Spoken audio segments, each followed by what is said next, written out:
Unbiased, fan-friendly Syracuse sports coverage on WSKO Syracuse. A Cumulus media station, the voice of the Central New York sports fan, The Score, 1260. Welcome to your home for local sports in Syracuse. Outside the Box Score with Mark Rowlands starts right now. Good morning, everybody, and welcome to another edition of Outside the Box Score with me, Mark Rowlands, your home for local sports in Syracuse, right here on The Score 1260. That's WSKO Syracuse, The Score 1260. Not a full house today. Josh is currently on assignment in North Carolina, and by on assignment, I mean he's at a bachelor party. So he's having a fun weekend down in North Carolina with a bunch of the guys. If any of them are listening, Josh, Austin, Burb, any of them, Burb, congratulations. And hope you guys are having a fun weekend. But we do have Braylon here. Hi, Braylon. Hi, Mark. How are we doing this morning? I'm all right. How you doing? I'm not doing too bad. Pat says I'm looking real rough this morning. Thanks, buddy. I like this shirt. It's a good shirt. Do have quite a few things to talk about. Something that I'm going to get into. I had a really interesting conversation yesterday with a former Syracuse basketball player, former star Syracuse basketball player. And we were talking sort of about the state of college basketball. And I thought he had some pretty interesting things to say. So I want to bring that into the conversation. We are going to talk other things about SU basketball, getting yet another transfer. This time, Jaquan Carlos, the former Hofstra point guard. So we'll talk about that. A former SU player has entered the transfer portal as well.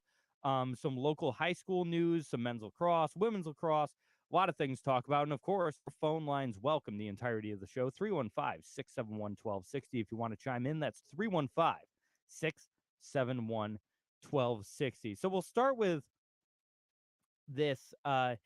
Yesterday I was, and I'm not going to name the player. Some people who know me might be able to guess who it was. A guy that played quite a while ago for Syracuse basketball, former star player for them. And if like people who know what I do outside of this might be able to put two and two together and figure out who it is. But I didn't say I didn't ask his permission to discuss this on the air, so I don't want to throw him under the bus. And it was the first time I'd seen him in a while, and we know each other a little bit. And I, said to him, "So, did you follow the squad at all in the off season?" And he goes, "Well, I tried, but it's so hard." I'm like, "Yeah, with transfer portal, all that stuff." He's like, "Mark, I gotta tell you, like, what do we got? 2 guys left from last year?" I'm like, "Well, yeah, but we sort of know who the incoming people. We know Donnie Freeman and Elijah Moore." And he's like, Yeah, all that's great. I think we're gonna have a fine team next year. He goes, I can't. Like, I can't keep up as much as I used to. I'm like, yeah, well, what do you think about that? Like, does that like prevent you from, reading about the team? Like, I was just curious what his thoughts were on all this. Mm-hmm. And he said, and this is a guy who was drafted into the NBA, but I don't believe ever played in the NBA. It was, Mark, to be honest with you, outside of Syracuse, who I watch only because I played there, I didn't watch a single college basketball game. Mm-hmm. I was like, what? I was like, you didn't watch the tournament? He goes, no. I didn't see a single second of the tournament because I realized if you're going to play the same style of basketball as the NBA, I'm going to watch the NBA because they're a lot better at it than you are. Mm-hmm. Which, fair. The NBA has some of the greatest athletes in the world. The best basketball players in the world play in the National Basketball Association. But I just thought it was interesting. I was like, hey, were you ever like an NBA fan? Yes, I watched it casually, but no, I've never really been a fan of the NBA. I don't have an NBA team, but I find myself watching the NBA a lot more. Mm-hmm. And, well, what is it just because of the style of play? He goes, It's the style of play and the fact that, at least on an NBA team, I know I'm going to watch you for more than a year, most likely. He goes, when I watch a Milwaukee Bucks game, I'm watching Giannis. And when I watch a Milwaukee Bucks game next year, I'll be watching Giannis. And the year after that, Giannis. He's like, I'm tired of the lack of loyalty in college sports. And I said, well, what do we do to change it? And he said, we either have to go back to the old ways, which I'm not really in support of. I think the transfer portal needs to be altered. Right now, it's just too much. There's too much going on. You know, the idea of an education means nothing in college sports anymore. At least it used to have an illusion of meaning something. Even if it didn't, it had the illusion of meaning something. Now it doesn't. And so I don't think we can go back to the way it was before, but I think we need to, you know, really tighten things up in terms of the portal. And he says, or just get rid of the illusion of amateurism. And I said, well, is it even an amateur sport anymore? He goes, no, not really. I wouldn't call it an amateur sport. I think it's the minor leagues nowadays. And it's always, obviously, the pipeline has always been, at least in recent years since we got rid of high school players jumping to the draft. For the most part, the pipeline is high school, college, NBA. Some people go the G League route now because that's pretty new in recent years. But for a long time, it was high school, college, NBA. So I guess it kind of is the minor leagues. Like, you take UConn. How would they compete if you just took that team and put them in the G League? Fair. I don't think they'd win a championship. They win some games. I think they'd be okay, right? I mean, granted, I'm no expert on all of the talent that's in the G League.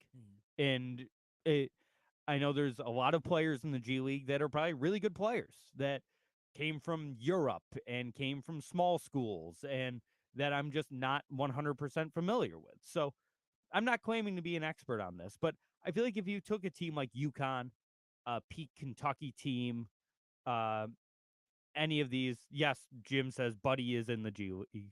Shout out Buddy Boeheim, who did really well in the G League this year, by the way. He had like 3 40-point games or something like that. Shout out Buddy. So, but I think you take a team like UConn, or I'll use a more extreme example. Take the 2010 Kentucky Wildcats. John Wall team. John Wall, DeMarcus Cousins, the various others that were on that team. I mean, that team's doing pretty well if you put them in the G League. Just with those two guys. Those are two, when in their prime, legit all-stars that were massive difference makers in the NBA. There was a while there where you could make the argument that DeMarcus Cousins was the best center in the NBA. Same with John Wall as point guard. So you take those two and that Kentucky team and put them in the G League. I say they compete. So why even keep this air of amateurism? Because college always has been an amateur sport. But now, with the current landscape, I really can't call it that. And I know a buddy of mine, Zach Nunez, who's been on these airwaves before with me, wrote I believe did a piece on this when he was in grad school. It was the loss of amateurism in college sports. And it's been trending this way for a few years, but now we've got guys getting paid, which I'm all for. Fully in favor of NIL. Fully in favor of these guys getting paid. When you're on national television as often as they are, for millions of people to watch, you should be paid something. And with NIL, with right now essentially free agency in the transfer portal, it's just the amateurism is gone. Jim asks how many would stop watching if it wasn't called amateur sport any longer. I think quite a few. Like that's part of the beauty of college sports. That's why we love college sports is you can have a guy who was a 5-star recruit and was going like by the time he was 14 years old, he had offers from Kentucky, UConn, Duke, anyone. And then he sits behind a guy who was a 2-star but blossomed in college. Mm-hmm.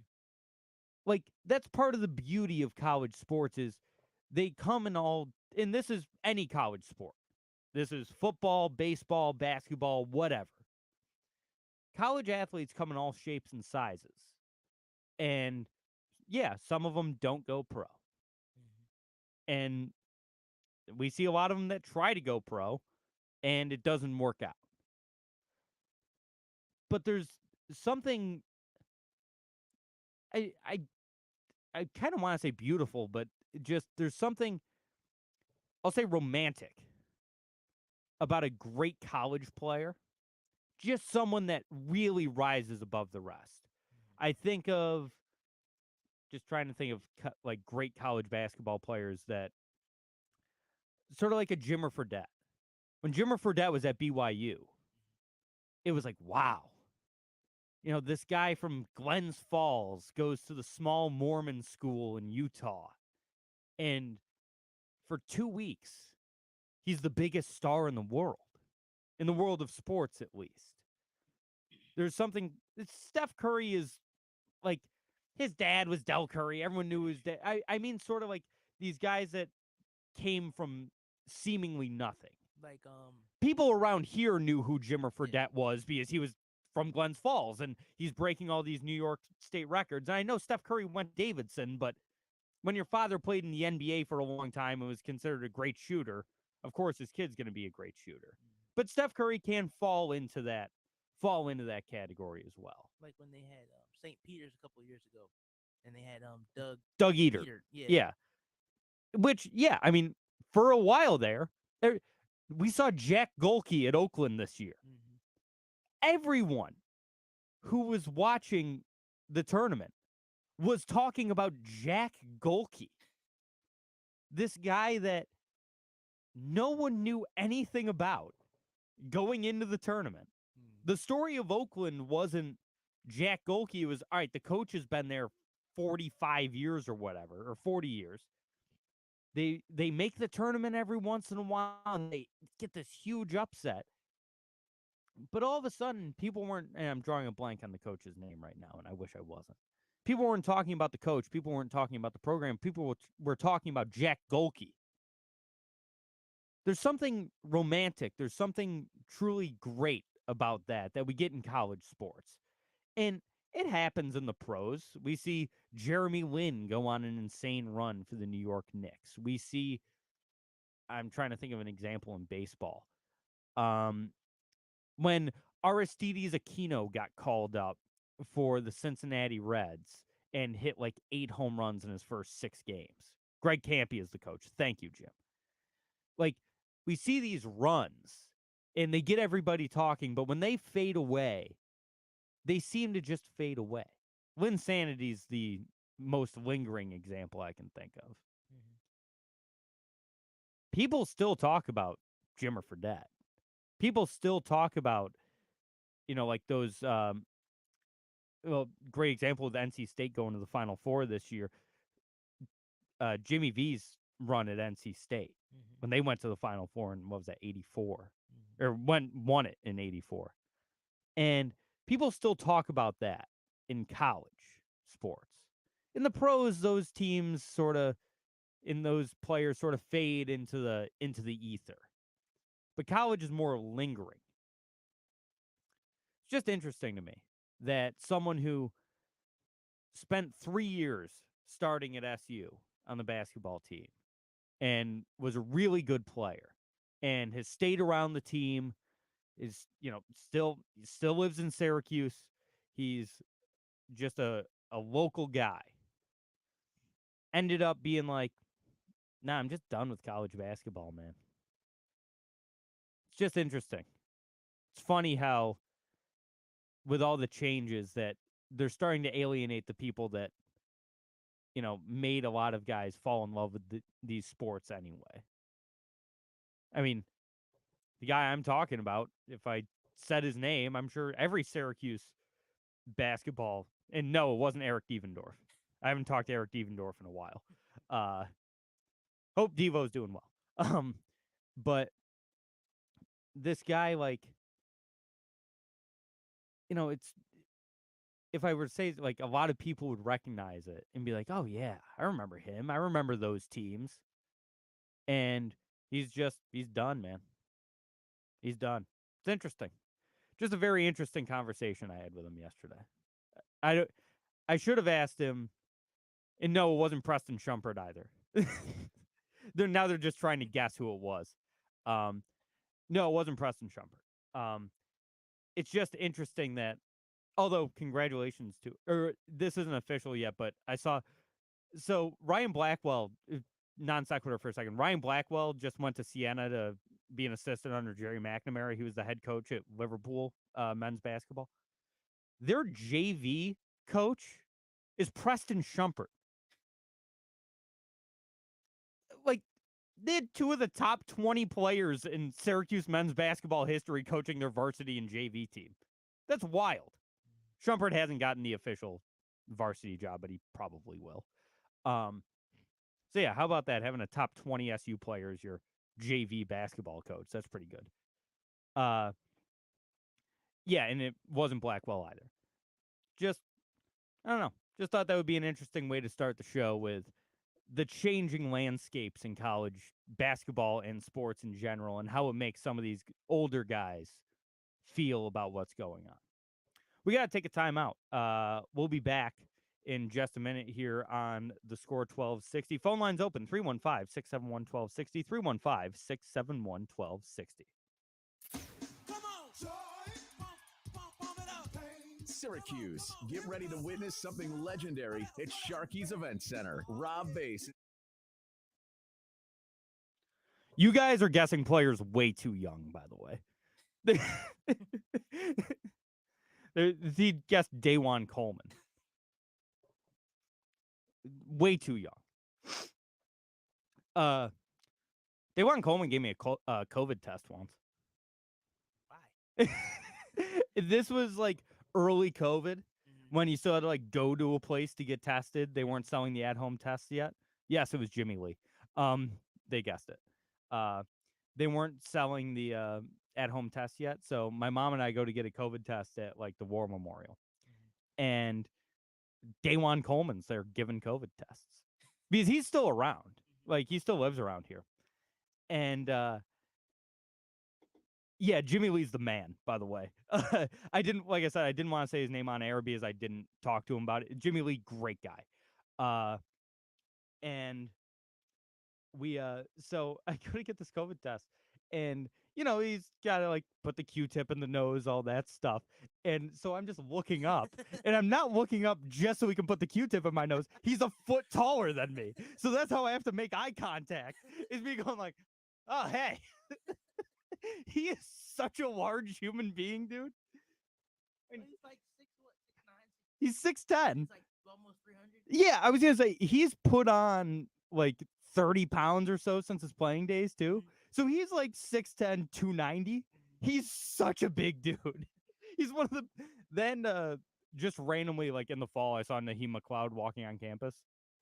That guy's unbelievably tall.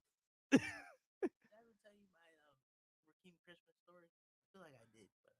I think you did, but tell it again. So I'm working at Kmart, and he comes in, and you can tell it's Rakeem Christmas. He's got his sweats on. Yeah. And then he looks at me, and he gives me this look like, don't talk to me. So I don't know if it was like, and I felt bad. I'm like, well, I don't know what to do now. Yeah. Because he just looks like, was he expecting me to ask him for an autograph, or was he mad that I didn't ask him? Yeah, I don't know. Like, Is he still married to Jordan's daughter? I think so. Yeah. That's one of those wild SU connections where it's like, Like every once in a while, because she played here, didn't she? Didn't she play like lacrosse here or something? It wasn't basketball. No, it wasn't Yeah, basketball, but she played a sport here. Yeah. And like every once in a while, it'd just be like, yeah, Michael Jordan was in Syracuse. It's like, what? Oh, did they split up? Okay. It's like how McNabb's daughter's here now. Yeah. She might actually get on the court next year with the Asia Fair going. Gonna need some. Yeah. Because she couldn't get on at all this year. 'Cause I watched some of their games. Yeah. She was over on the bench. Yeah. Donovan McNabb, Syracuse basketball legend. People forget. Yeah. There's that one picture of him dunking. I think it's the only picture. Oh, they are still married. Good. Oh, they have a kid. That's great. Imagine being Michael Jordan's son-in-law. I've always said this about Dustin Johnson, the golfer. He's married to Paulina Gretzky. Imagine sitting at the dinner table and knowing you're never going to be the best athlete at that table. Dustin Johnson's won, 20 some odd tournaments, a Masters, a US Open, all that. Great golfer in his prime. And he sits at the dinner table and Gretzky's just like got his Stanley Cup rings on and the trophy case is behind him. It's like, so how's this whole golf thing going, Dustin? It's fine. That happens. But yeah, families like that are so funny to me. Rakeem Christmas playing professional basketball in Puerto Rico. He can be like, yeah, I'm a professional basketball player, except my father-in-law is Michael Jordan. I got a couple Puerto Rican rings.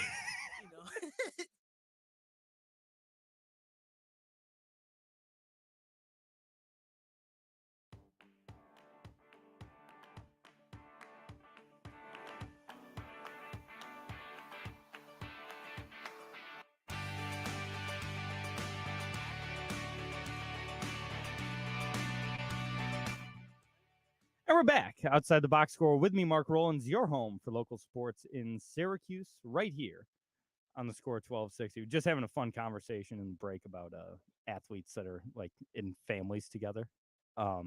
Specifically, Rakeem Christmas being married to Michael Jordan's daughter.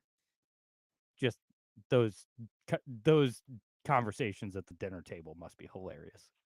Like, yeah, I dropped 23 and 15 today. It's like, yeah, I dropped 38, 14, and 9 in game 4 of the finals as we swept our third straight. It's like, all right, Mike, come on, calm down. Jim says, and not the actor, Michael Jordan. Shout out the only good joke in this Space Jam sequel. Did you see Space Jam: A New Legacy? I watched like 20 minutes of it. It's not good, but the only good joke is they're in the locker room at halftime, and Daffy comes in, and he's like, guys, great news. I found Michael Jordan. Like, oh, thank God he can help us, like we've done this with him before. And Michael B. Jordan walks in. I'm like, you idiot. He doesn't even look like him. Like, what? His name, he's Michael Jordan. What do you want? It's the only good joke in that movie. Really, yeah. I love Space Jam. Me too. I had it on VHS. I used to watch it all the time. Yeah, I should hang it up. Actually, I should bring it in here. I've got a Space Jam poster, that's just rolled up that I've never put on my wall. I should put it in here. Great movie. Always been a big fan of it since I was a kid. And when I saw that they were making a sequel with LeBron, I was like, all right, this is going to be bad, but LeBron is a better actor than Jordan. LeBron's actually not a terrible actor. There's a movie called Trainwreck, which is an Amy Schumer movie, which is okay, but LeBron's in it, and he has a couple of really great scenes with Bill Hader that are very funny. So, LeBron, not a bad actor. Jordan, terrible. But I love Space Jam. Anyway, moving on. Do you want to talk, now that we've gotten out of the way the landscape of college sports, let's talk about some of those things that made that former player pissed off. More transfers. Jaquan Carlos coming into Syracuse, former Hofstra point guard. I like that we're getting these guys from smaller schools. There's just some, in everything I've heard about Carlos is just a glue guy, which this team needs a glue guy at the point guard position really bad right now. That's sort of what we had with Quadir Copeland. It seems to me that this is going to be like the Copeland replacement, kind of. He averaged 10 points and 6 assists. at Hofstra last year. Also 2.6 steals. So really a pesky defender. He's got 1 season of eligibility left. Probably not going to be the starting guard. I assume that's going to be J.J. Starling as of right now. But this is a great guy to have coming off the bench. I really like this addition for Syracuse. I really like the additions they've made this year. This, Jim says some might prefer a Power 5 guard, not a small school guard. Listen, like I was just talking about, really good college athletes can come from anywhere. And this guy seems exactly like the type of player that Syracuse needs. Now, he proved that at a small school. Can he do it here? Probably. Like, who am I to say that he won't be able to? I'll give him a shot. And plus, we've brought in Power 5 talent. We've got Eddie Lampkin now as the starting center. We've got the number 6 recruit in the country coming in to play power forward next year. That's ESPN's final rankings came out. Donnie Freeman was number 6. Elijah Moore coming off the bench, who was a really, really good free throw or a 3-point shooter and 4-star guy. Oh, we've got a bot in the chat. Shout out the bot. And Jim says, so potentially a Hofstra Mount St. Mary's backcourt if LeFew comes. I'd love Dakota LeFew to come here. That guy can ball. He is good. I don't care if he's coming from Mount St. Mary's. If you average 17 points a game at a Division I school, you can play anywhere. I don't care if you're in the Northeast Conference, like I believe Mount St. Mary's is. I don't care what conference you're coming from. If you can score 17 points a game playing D1 ball, you can play anywhere. You can give us 10. Just give us 10. Yeah. We don't. Syracuse right now doesn't need these transfer guys to come in and score 20 a game. Would it be great? Absolutely.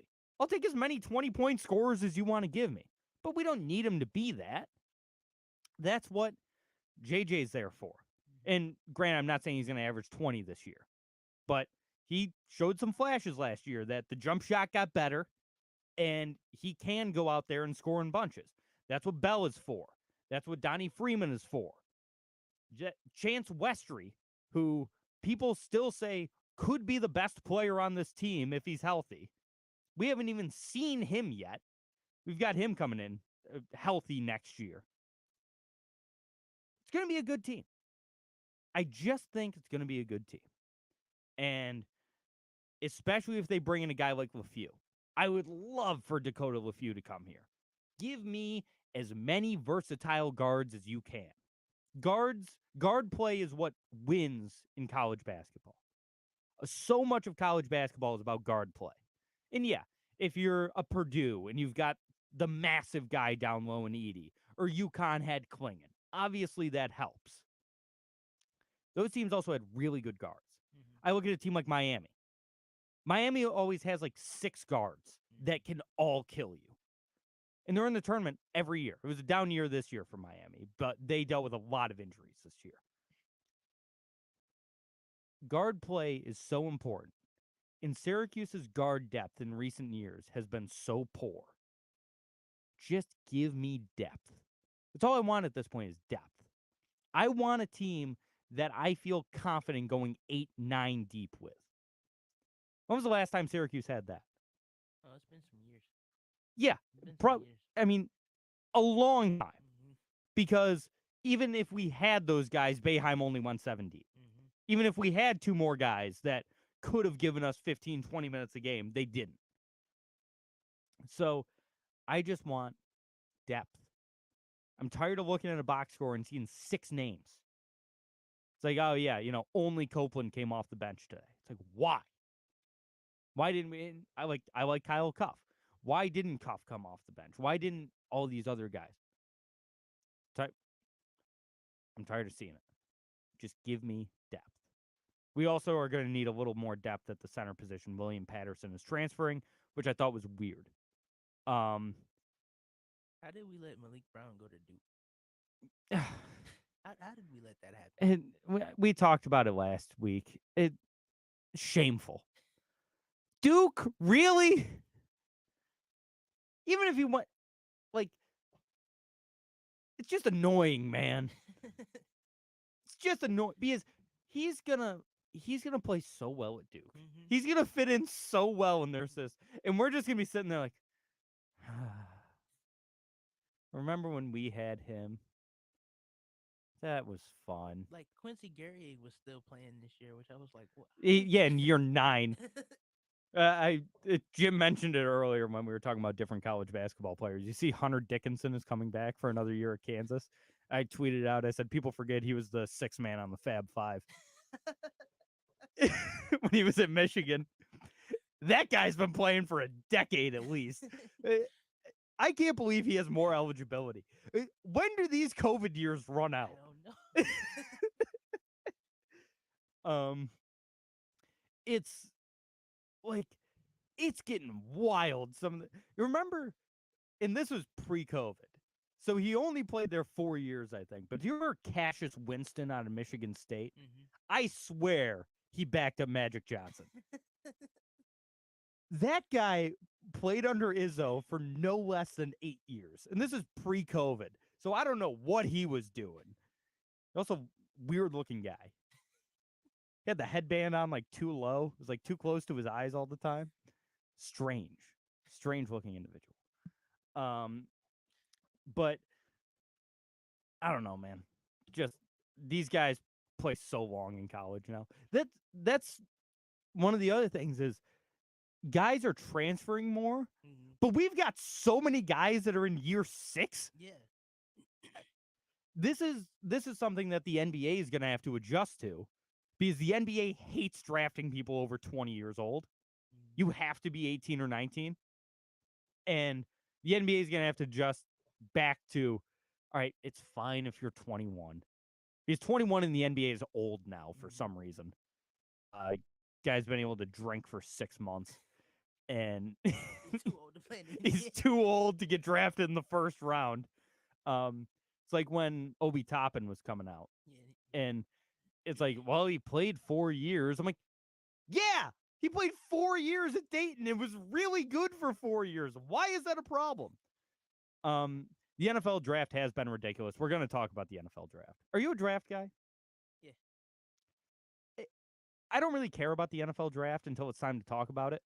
I like watching. Well, I'm not like all in like the mock drafts, but I just like watching it because I like stuff like that. Like I watched the first round. Pat brings up a great point. He goes, Penix is 24 and people are talking like he's 40. That's another one. The NFL loves to do that with specifically quarterbacks. Mhm. It's like, man, I mean, by the time that 5th-year option, he's going to be 29. It's like, okay. I remember when in sports, the prime of your career was considered 28 to 32. Mhm. Now it's like 23. Yeah, now you're washed at 27, people think. I don't get it.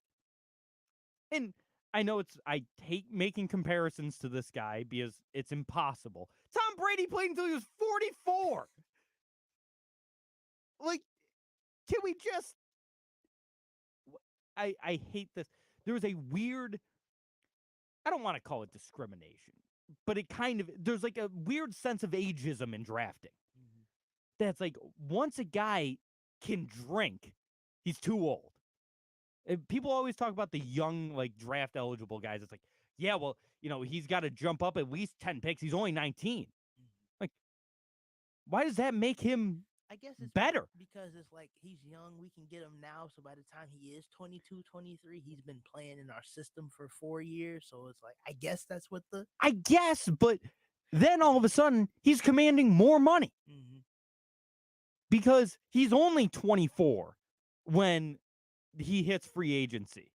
So all of a sudden, it's like, yeah, everyone's jumping at this because at 24, he's so young. Mhm. That's what they love to do. Then when you're 24, then it's, oh my God, he's so young as a free agent. He hasn't even signed that second deal yet. He's 24 years old.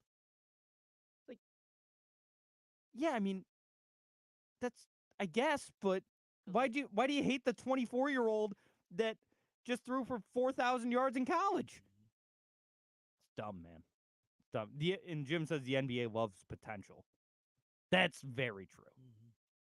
I'm still waiting on Jonathan Isaac to be an all-star. I'm still waiting on Hashim to be an all-star. I'm telling you, man. Once Hito Turkoglu makes it, that guy's gonna be a stud. We gotta take another timeout. We'll be right back here on Outside the Box Score. New York State is home to the McGuire Automobile. For almost 50 years, we've grown and now bring you 18 new car brands across 18 different locations. You've heard about our unlocked lowest price guarantee and our excellent. Pat's in the chat saying Cooper DeJean was discriminated against, and I kind of agree. They didn't want him to.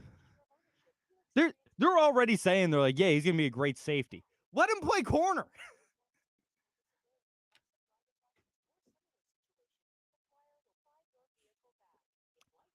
Yeah, I can't believe the Falcons drafted Penix. Yeah, I mean, I don't know what the plan is. Yeah, we can actually talk about like the draft when we come back, because I don't get it. Because they gave Kirk Cousins all that money, and then it's like, even if I don't even think he was gonna go that high anyway, he probably would have dropped. They said maybe the Raiders, but he probably would have dropped if they really wanted him. Oh yeah, he would have dropped. The video of the GM explaining the pick to Arthur Blank was hilarious. Did you see that? There's no audio, but Arthur Blank, their owner, walks in and he's clearly like, "What the hell are you doing drafting a quarterback?" And so the GM's like, "Well, you know, with this and this and that," like he's explaining to, and Blank just looks so mad.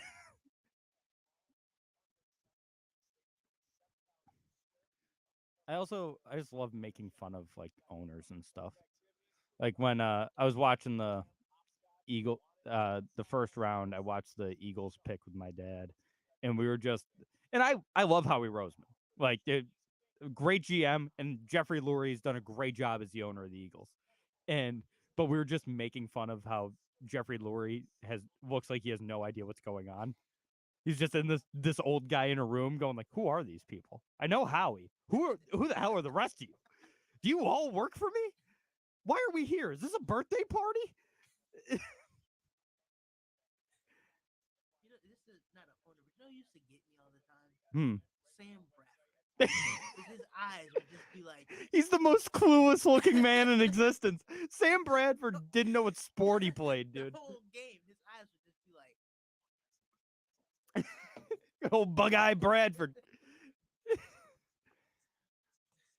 like every time he used to come on, here goes Sam. Yeah. Yeah. Oh, that's funny.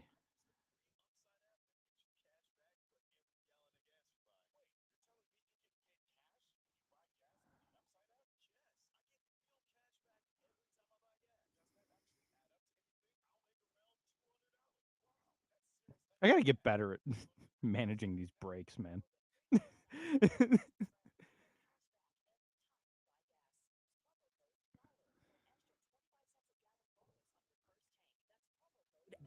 You can cash out anytime right to your bank account, to PayPal, or an e-gift card for Amazon and other brands. Just download the free Upside app and use promo code $, for a 25 cents a gallon bonus on your first tank. That's code $.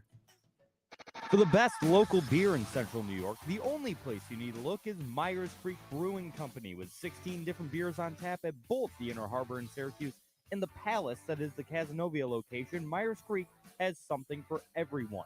Want a bite to eat? Both locations feature a kitchen with delicious pizzas, some of the best wings in Syracuse, and much more. Make sure to check out our friends at Myers Creek Brewing Company, the official bar of Outside the Box Score.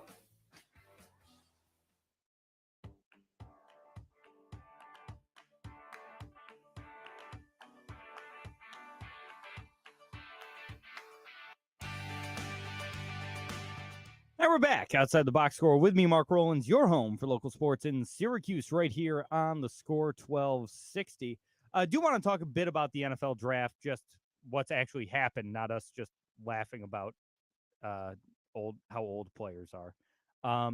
And Pat brought up Michael Penix in the chat, who Pat and I were talking recently. We both quite like Michael Penix.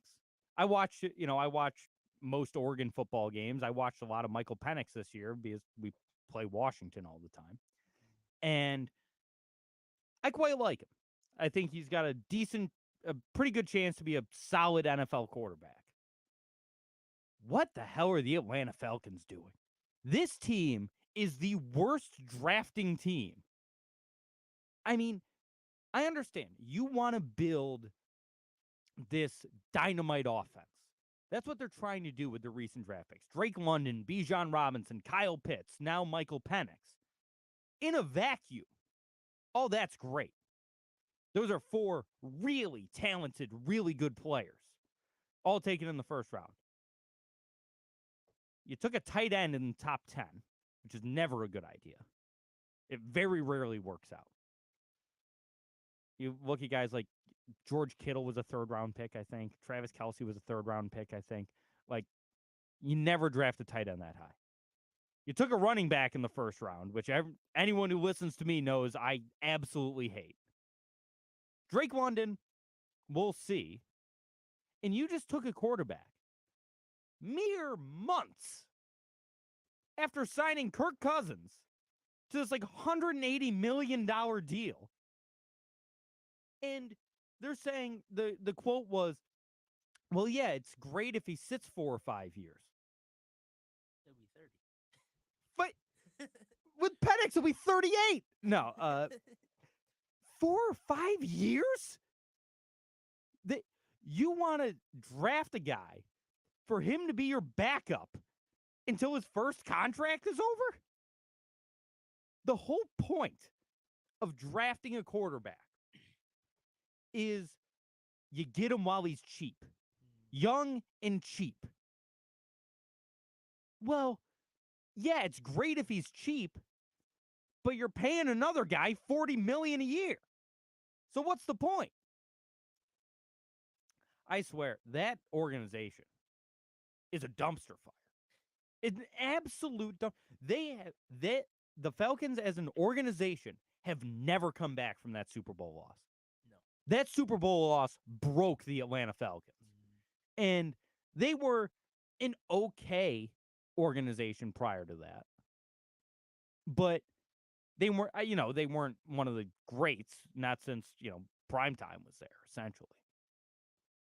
But ever since then, they have just been one of the laughing stocks of the NFL and will continue to do so. And yes, the Packers did it with Aaron Rodgers and then Jordan Love. Jordan Love didn't sit that long. It was what, 2 years? I think it was 3. Was it 3? I think it was 3. But Jim also mentions not at the 8th overall pick. No.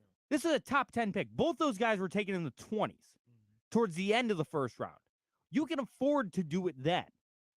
And also, Aaron Rodgers had a guy named Brett Favre ahead of him. We're not going to sit here and say sitting behind Kirk Cousins is like sitting behind Brett Favre.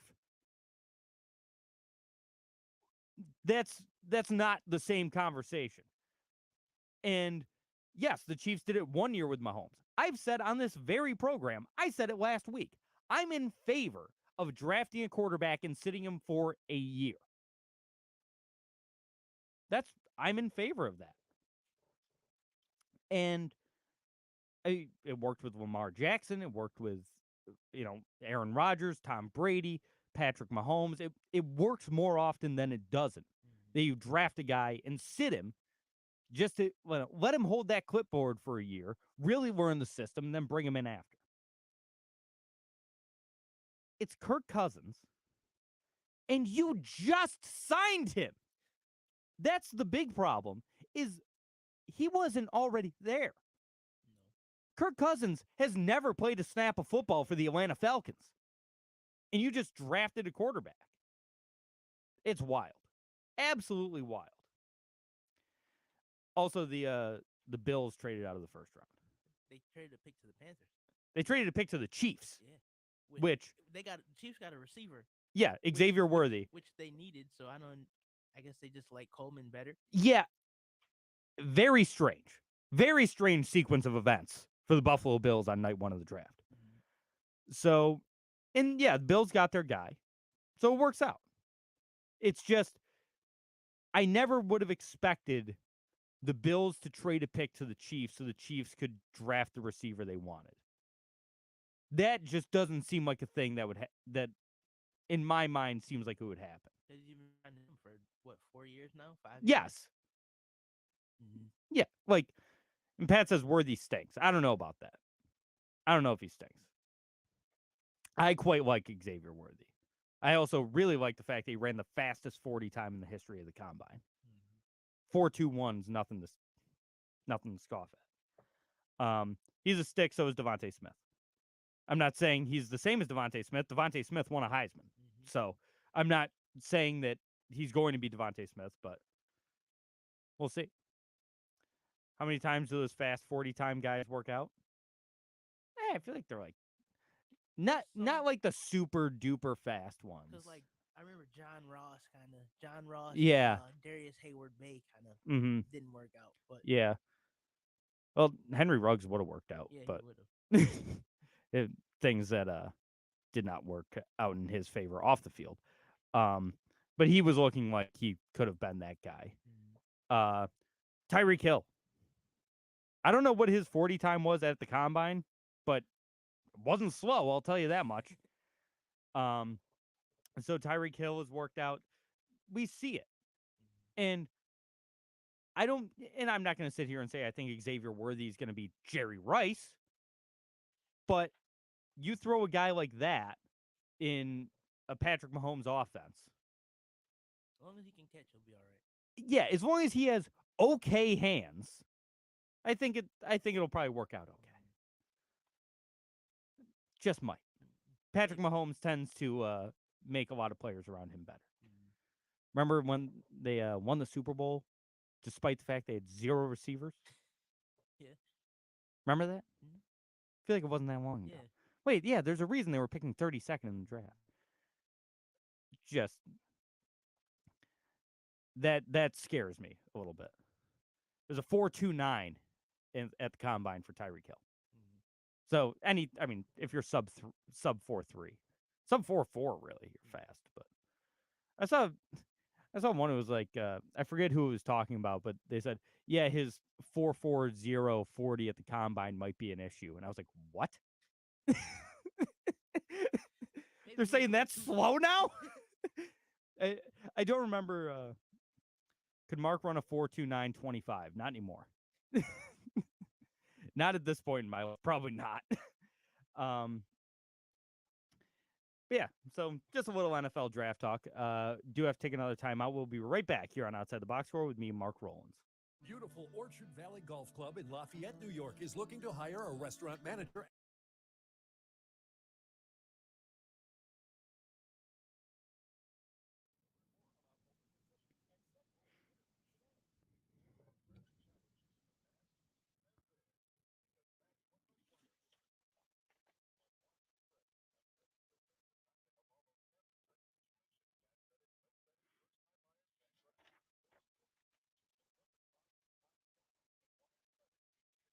We're getting pretty close to sectional season for baseball, aren't we?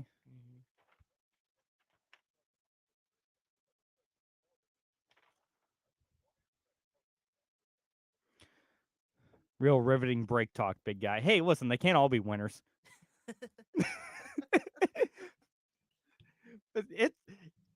I will say, and I love doing it this way because I think it's a lot of fun to have the stuff during the breaks. It's a lot harder to keep it up during the breaks as well. Doing a full hour straight is so much harder than doing like 40 minutes with breaks in between. I remember when I first told Jim Lorch I was going to do it this way. He was like, I don't know, man. That's a lot of talking. I was like, yeah, I can do it. He's like, yeah, but can you imagine doing that for 2 hours? And I was like, oh, that's a great point.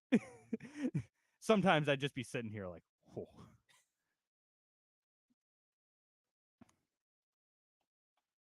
I should have deleted that break.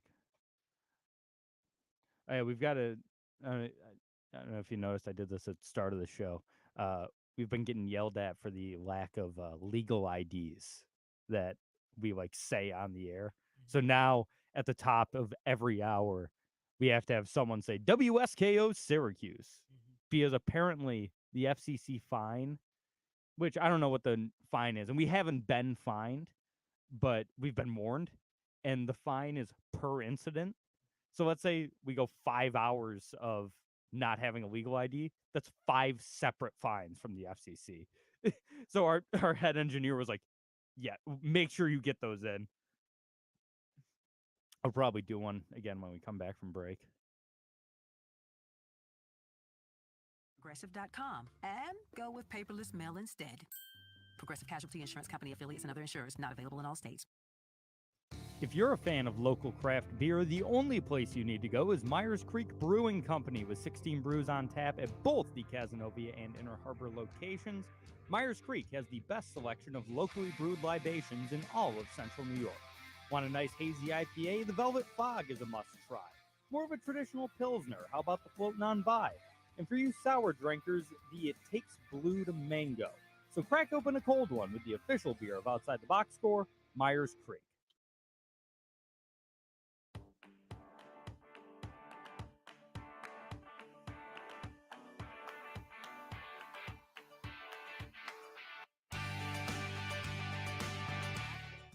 And we're back outside the box score with me, Mark Rowlands, your home for local sports in Syracuse, right here on the score 1260. Just quickly want to tell you about our friends over at Myers Creek Brewing Company, which is the official bar and beer of Outside the Box Score with me, Mark Rowlands. 16 delicious craft beers on tap at both the Palace in Cazenovia and the Inner Harbor location here in Syracuse.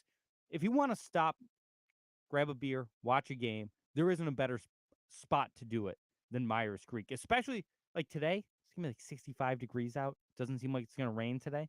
Make that drive out to Kaz. Throw on a quarter zip, pair of jeans, whatever. Make that drive out to Kaz. They got the fire pits out there. Might have some music going today. Sit outside, enjoy the beautiful weather, drink delicious beer, eat unbelievable food. Great pizzas. I love the beef on wax, the mac and cheese, award-winning wings. If you just stop out to Cazenovia this afternoon, I guarantee you will have a good time. So make sure to check out our friends at Myers Creek Brewing Company, the official bar and beer of Outside the Box Score. For the best local beer in central New York, the only place you need to look is Myers Creek Brewing Company with 16 different beers on tap at both the Inner Harbor in Syracuse and the Palace that is the Cazenovia location. Myers Creek has something for everyone. Want a bite to eat? Both locations feature a kitchen with delicious pizzas, some of the best wings in Syracuse, and much more. Make sure to check out our friends at Myers Creek Brewing Company, the official bar of Outside the Box Score. McGuire, we truly are right by you. Right by you. It means we're part of each community. Just far too many commercials they put in our breaks. No one wants to listen to 4.5 minutes of commercials. Break should be 2.5 minutes max.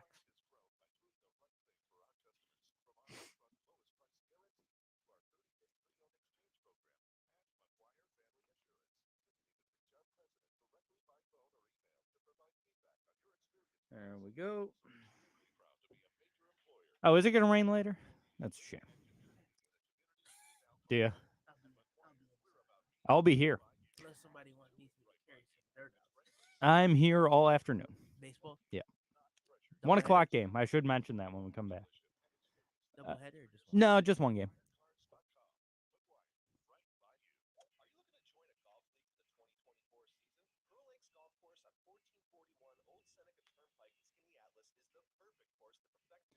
God, Pearl Lakes. I played that course once. Terrible.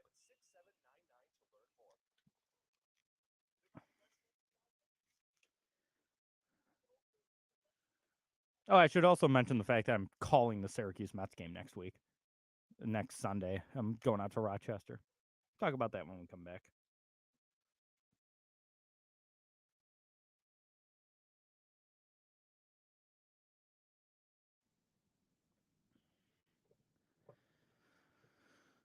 And And we're back, wrapping up another fun-filled hour here on Outside the Box Score with me, Mark Rowlands, your home for local sports in Syracuse, right here on the Score 1260. Well, a couple programming notes. We do have Syracuse Mets baseball coming up right here on WSKO Syracuse, the Score 1260. 105 first pitch. Pregame will start at 12:50, and I'll be here for that as well, so you'll be hearing my lovely pipes throughout the rest of the afternoon. Also a game tomorrow, 105 first pitch as well. That'll be Justin in the studio for that one. Show will be on next week. We will not have a show on May 25th. I will be out of town. So no show May 25th, but next week I will remind you of this as well. So we will have our show as regular next week, but Sunday, May 5th, I will be making a little trip out to Rochester with my good friend Evan Stockton, calling the Syracuse Mets game with him. Michael Tricarico will be on assignment somewhere. So if you want to listen to me call a Syracuse Mets game with my good buddy Evan, make sure to tune in. Sunday, May 5th. That'll be a 1 o'clock first pitch as well. Just a couple things to wrap things up here. Seeing it's, is it Sherburne? I think it's Sherburne. Yeah, Sherburne, Earlville, which I do not know where that is. It's in New York somewhere. Well, yes, in New York somewhere. The most recent school to change their name, they were the Marauders. They will now be known as the Timberwolves for all athletics. It comes as part of the New York State Department of Education initiative that all public schools must stop using nicknames, mascots, and logos that involve Native American culture. I'm very in favor of getting rid of any negative depictions of Native Americans in sports, on logos, names, whatever. Like, thank God Washington finally changed their name to something. Commanders is still a stupid name, but thank God it's not what it used to be. And I don't know what their logo looked like, and Marauders, like, that seems like it might be a little on the border. We gotta stop with some of these. They're saying West Hill's got to change their name. You know what West Hill's logo is? Warriors. Well, yeah, but like what their logo is? No, actually. It's a Spartan. Really? It's like a Spartan warrior. Mm-hmm. Why the hell do they have to change? Maybe they can just change it to West Hill Spartans. Yeah, but like warrior does not necessarily mean Native American. Warrior goes back to the Greek, goes back even further than that. You can find the word warrior in the Bible. Why? Why do they have to change it? Why does West Hill or Liverpool a similar thing? It's just people just can't leave stuff alone. That's what it is. I know. I know my dad, who is a proud West Hill alum, still follows West Hill sports to this day. He's not happy about it at all. I know a lot of people that went to West Hill that think it's so stupid that they're going to have to eventually change their name in the next couple of years, even though it has nothing to do with that anymore. I think it used to. I think their original logo might have been a Native American, but it hasn't been for a long time. And I understand, and I'm totally in favor for getting rid of the actual negative depictions of Native Americans and logos and names. If that's not what it is, just leave them alone. That's all I have to say. School like West Hill, who have been the Warriors since my dad was there, for a very long time. Just let them keep it, man. Just let them keep it. Yeah, you might as well. What was I don't remember. What was Grimes? Cobras. The Cobras? Mhm. I never would have pulled that. Like, that's just for a small Catholic school. That's a very like. I think it had something to do with. Well, I don't know, but I'm thinking it had something to do with like the old like religious. Yeah, I mean maybe it's like because Ludden are the Gaelic Knights. Yeah, and CBA is just the brothers. Lazy. So lazy. Christian Brothers Academy brothers. Yeah. No shade on CBA. I know we've got some listeners that went to CBA, but it's just a very lazy name. So that'll do it for this edition of Outside the Box Score. Thanks to Jim and Pat in the chat and anyone else out there who may have been listening. Thank you to Braylon for being here. We'll be back same time, same channel next week 11 a.m. right here on the Score 1260. Peace.